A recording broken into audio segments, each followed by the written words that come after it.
Guys, I know you loved, after talking to you at the premiere and everybody else, I got the sense that you all loved the boot camp. Yeah. Did you love the boot camp, Barry? Was it for you? Have you taken any of what you learned? Do you know what? I'm a cut you there. I life? wasn't really at the boot camp. Oh. Do you know, and that wasn't a choice on purpose. I remember though going, arriving to the boot camp and seeing all the lads, and I was like, what's this malarkey about? Stood up straight. And everyone's standing straight, and I'm there eating a Snickers, and I'm like, all right, lads, see you Monday. But I did come onto the project late. It wasn't an intentional thing, but I remember seeing how serious it was, and I was really impressed with how everyone was whipped up into shape, and Captain Dale Doyle done an amazing job, and I got to meet him then, and I realised what it was all about. I tried to crack a joke with him, and he just didn't. Yeah, he just stared at me, and I went, okay, I'll get on with it then. Stand straight. I remember on the boot camp though, like we were doing all these different drills. I can't remember you specifically, but whenever someone would come in, we'd all be kind of like stood there, and then you'd see like the guy's eyes like going. Yeah, that was People it. would start getting curious, you know. And then like I remember one day, Tom Hanks came in the back, and everyone starts like sitting up even straighter, and I was like, why is everyone sitting up? And I looked at the back, I was like, Tom's arrived. Yeah. So anything you learned from that you've applied to like real life? I think, yeah, I mean, I learned a lot throughout the whole 8 months that we were on this job. The boot camp for me was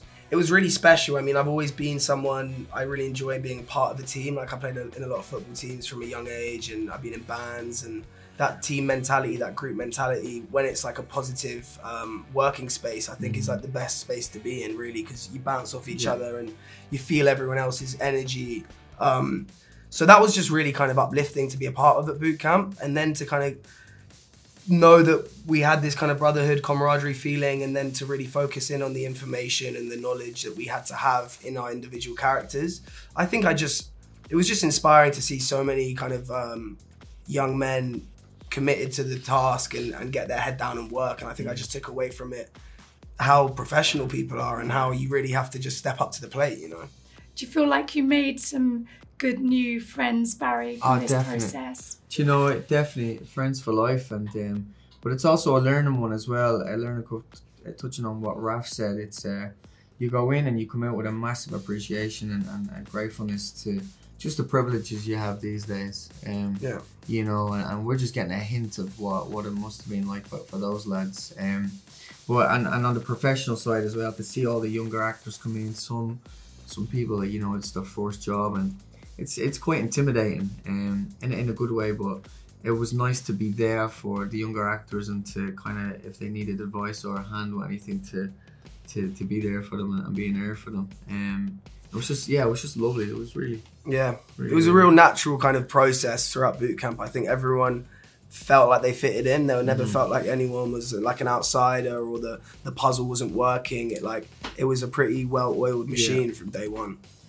So some tough, like, emotional scenes. What did you find the most challenging, Barry? Challenging. Do you know, I wanted to, having the mask on, you got to convey everything through the eyes, and I'm always down for that and up for that, is to try to, you know, put the emotion through the eyes. And so I didn't really, I wasn't, the physical side of it was the challenge, was to remain in the cockpit and the heat and the, you know, the restriction and making it look second nature. That was kind of the challenging thing, but again, it's what I've signed up to do, and it's what I love to do. Yeah, I wouldn't say massively challenging. It's Steven Spielberg, obviously. This is his as well, and your dad worked with Spielberg years ago, didn't he? Yeah. And now you're starring in one of his projects. So how cool is that? And just what have you and your dad chatted about that? Just such a special moment. I mean, yeah, it's a dream come true to be a part of a Spielberg project. I mean, that's a no-brainer. I think for me, at the time, I was really keen to get involved in another project, and I'd been auditioning, and when this came along, I was really excited by it. And then obviously I know my dad had worked with Steven Spielberg years before, but we never really spoke about that specific thing. I think he was just really happy, and he's always kind of, he knows that I'm pretty driven and focused, so he leaves me to my own devices, and he's always there as a support system. But we never really sat down and kind of gave me a a breakdown of like what to expect. I think he knew that I kind of had it covered. Yeah. What advice has he given you on like handling stardom and fame? Again, our relationship is very father-son based and friendship based, but I'd say always, I just think my parents have always encouraged me to just treat people with kindness, be professional, show up on time, do the work, and everything else kind of talks for itself from that. Barry, everyone's still talking about your performance in Saltburn. Did you, I mean, obviously you knew it was going to get a reaction, but just when you go into these like award shows and everyone wants to talk to you and they're so excited about the brilliant movie, what's it like? No, it's brilliant. It's great, you know, and in those rooms you're celebrating other people's work as well, and you know, there's such, it's tough work at the end of the day. They're long shoots, and you know, when you get a chance to be in a room and with people you admire, and it's just a night of celebration. But the reaction has been amazing. I can't fault it. It's been amazing, and it kind of gives me a platform to go on and, you know, try bolder and bigger things, and to kind of, you know, show my maturity as an actor and elevate. And now you're turning into a fashion icon as well. Did you ever see that coming? No. Everyone's also talking about what you're wearing. And everything now. It's crazy. But no, it's part of it, and it's something that I'm really interested in as well. But yeah, it's just a nice moment. Boxing. We know that you would. Well, let me get this right. Did you teach Austin Butler how to box? I did. Did you teach him? Yeah, I did. You teach him everything you know? Poor lad couldn't throw a punch. I feel like we need to sort this out.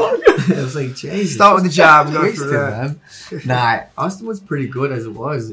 Really impressed, and it was just more boxing for me, and that is a way of just becoming closer with someone. And you know, it's a massive appreciation when you can see someone, you know, when you see people get together and work the mitts or whatever. It's also a bonding kind of session and a therapeutic one as well in that way, and it kills time. And yeah, did you join in, Raff? Did you get to do some I boxing? did. Me and Barry went boxing in London after shooting, actually. Yeah, but it's something I've boxed since I was like on and off since I was 10. I used to do a lot of kickboxing, and like you said, I just find sport exercise, especially when it's with like one or two mates, it's a great way to kind of bond. And it really is, and it's an art as well. I love this. It's so good. Congratulations. Thank you. How exciting to have both of these things at the same time as well. Thank you now.